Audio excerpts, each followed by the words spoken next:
আচ্ছা সেলিম ভাই, বলেন স্যার। কি অবস্থা? আপনার আগে তো ভালোই ছিলাম, এখন তো আস্তে আস্তে অসুখ বিসুখ দেখা দিচ্ছে স্যার। কারণ আপনার সরপন্ন হচ্ছে, আপনারা সবসময় দেখেন, এজন্য আমি আপনারা বারবার স্মরণ করি। আচ্ছা, অনেক টাকা খরচ করে পেঁপে বাগানটা সব ফসল করে যে বসছি। কোনো ফসল উৎপাদন করলে সমস্যা থাকবেই। সমস্যা কাটাই ফসল উৎপাদন করতে হয় মূলত। আচ্ছা, আপনার এখানে তো পেঁপের গাছের অবস্থা এখন ভালোই দেখা যাইতেছে, তো সমস্যা কি? সমস্যা হয়ে যে এই 4-5টা স্যার আর এই যে রোগ কি অসুস্থ হয়ে গেছে। এরপরে আপনি যে যে ওষুধের কথা বলছিলেন, জি, সেই ওষুধগুলা দিচ্ছি। এই যে এইটা না? হ্যাঁ, এরকম আরো 5টা চারা এরকম হয়ে গেছে। এরপরে আরো একটা জাত পোকা হয়ে গেছে, কুকড়ানো রোগ হয়েছে একটার মধ্যে। এটা তো ভাইরাস রোগ। এটা ভাইরাস রোগ, পেঁপের মোজাইক ভাইরাস। আচ্ছা, এটা মুজাহিদ বাড়ার জন্য কি করবো? এটা পালাই এটা এটা সরাই ফেলতে হবে জমি থেকে, এবং এইটার যে গর্তের জায়গা, এখানে চুন বা ব্লিচিং পাউডার আপনি ছিটাই দিবেন। সেটাই তারপর আটটা লাগাইতে হবে। জি না, এখানে লাগানোর দরকার নেই আপাতত, কারণ ভাইরাস আপনার মাটির মধ্যেও ছড়ায়। তাহলে তো ওই ছাড়াটা কি উঠে পেলাম ওইটা? এইটা এটারও ধরে ফেলছি ভাইরাসে, ভাইরাসে ধরে ফেলছি। এখানে অবশ্যই ব্লিচিং পাউডার ছিটাই মাটির সাথে মিশাই দিবেন। আচ্ছা, তাহলে কি এই যে কয়টা তৈছে সেই? হ্যাঁ, এই কয়টা এখনই আপনি সরাই ফেলেন। বেশ, দেখেন এবং শিকড় সহ এখান থেকে সরাই এটা আপনি অবশ্যই মাটি চাপা দিবেন। এই ছাড়াটাও দুর্বল হয়ে গেছে। একই অবস্থা, একই অবস্থা।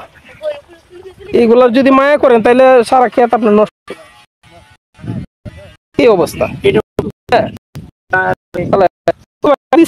বায়ু বায়ু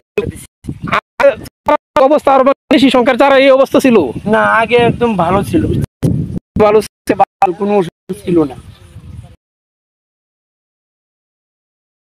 এখানে আপনার চারা কতটুকু, কতগুলো মোট? 341টা স্যার আছে। 340টা। স্যার, আর জায়গায় কত শতাংশ? জায়গা হইতেছে 35%। 35। 35%। তাহলে জায়গা অনুপাতে তো চারা সংখ্যা ঠিকই আছে। না, এটা আপনার ওই যে বললাম না, ভাইরাসের লক্ষণ। আপনার লাল হয়ে গেছিল, আরেকটা পাতা ভালো দিছি লাল। এই যে নিচের পাতাগুলো আছে না, এইগুলো একটু ছাঁটাই করে ফেলবেন। এটা এই যে বাস্তা দেওয়ার পরে হ্যাঁ। নিচের পাতাগুলো, কুশিগুলো আছে, ও একদম পরিষ্কার করে ফেলবো। আর শুধু ছোট ছোট পাতাগুলো মানে ছাটাই দিব। জাপ পোকার ওষুধ দিছেন? জাত পোকার ওষুধ তো এই যে বায়ু বাইরন আর হইতেছে বায়ু এনবির, এই দুটো। না, এই দিতে হলো আপনার এই ভাইরাসের জন্য, ভাইরাস। পোকার জন্য ওষুধ দিতে হবে।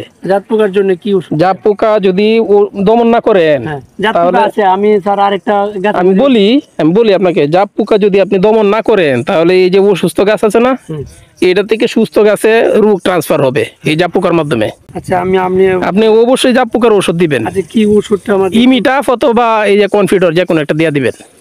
কনফুডার না ইমিটা? ইমিটাফ। আচ্ছা, তাহলে কোনটা ভালো হবে বেশি?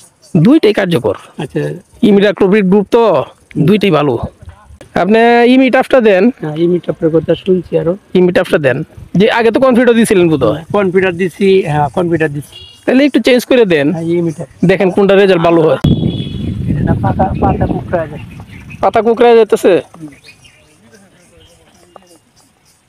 এক গাছের সাথে এই যে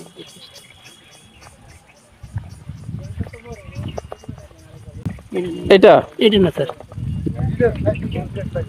ইয়া দেওয়া আছে। বুঝছি।